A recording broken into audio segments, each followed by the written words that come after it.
Bayanihan sa paaralan. Ito ang naging slogan ng opisyal na paglulunsad ng Brigada Eskwela at Oplan Balik Eskwela 2020 sa pangunguna ng Department of Education o DepEd Region 3. Sa kauna-unahang pagkakataon ay ginanap ang online at TV launch ng programa kasama ang mga regional director at kinatawan ng Department of the Interior and Local Government, Department of Health, Philippine Information Agency, School Division Superintendent sa buong Region 3 at CLTV 36.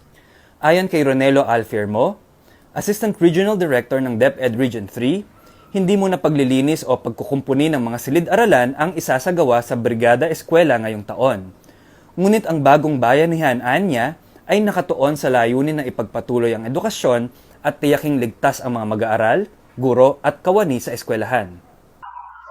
As a response to the public health emergency, DepEd has developed its Basic Education Learning Continuity Plan, which lays down the direction for basic education in the coming school year.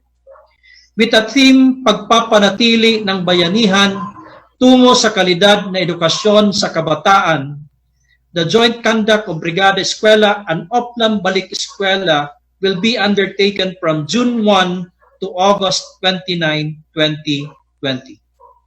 Inanunsyo din ni Firmo na magtatayo ang DepEd ng Public Assistance Command Center na pangungunahan ng Oplan Balik Eskwela Interagency Task Force. The Oplan Balik Eskwela will address frequently asked questions by parents and learners in relation to enrollment, attendance, and other relevant DepEd policies, rules, and regulations on class opening, and will focus on information campaign on the implementation of the Basic Education Learning Continuity Plan. At dahil ipinagbabawal ng pamahalaan ang face-to-face learning upang maiwasan ang posibleng pagkalat ng COVID-19, alternatibong paraan ng pagtuturo ang ipapatupad ng ahensya. Ito ang dekalidad na edukasyon gamit ang telebisyon. Isa ito sa mga dapat gawin ng mga paaralan ayon kay PIA Regional Director William Beltran. Sa ating pong mga kasamahan din sa ating Department of Education and CHED, the PIA encourages you to use these mediums in your education purposes, for your education purposes. Like for example, baka pwede natin magamit yung ating mga local televisions, regional televisions and all, and our local radio stations also in airing the modules that our students and our learners can learn. Sa hangarin ng DepEd na maipagpatuloy ang edukasyon sa gitna ng pandemya, pinili nitong maging katuwang ang CLTV 36 para sa gagawing teleskwela na mapapanood sa buong Central Luzon mula Agosto. Isa na ang Schools Division ng City of San Fernando, Pampanga sa mga unang magtuturo ng mga aralin gamit ang telebisyon. Bilang tugon ay inihahandog namin ang Fernandino Kids TV, isang teleeskwela program.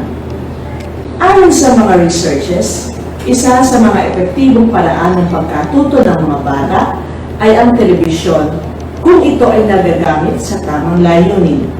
Malaki naman ang pasasalamat ni Sonia P. Soto, President and General Manager ng CLTV 36, sa tiwalang ibinigay ng DepEd sa istasyon upang maipagpatuloy ang pagtuturo sa mga kabataan gamit ang telebisyon.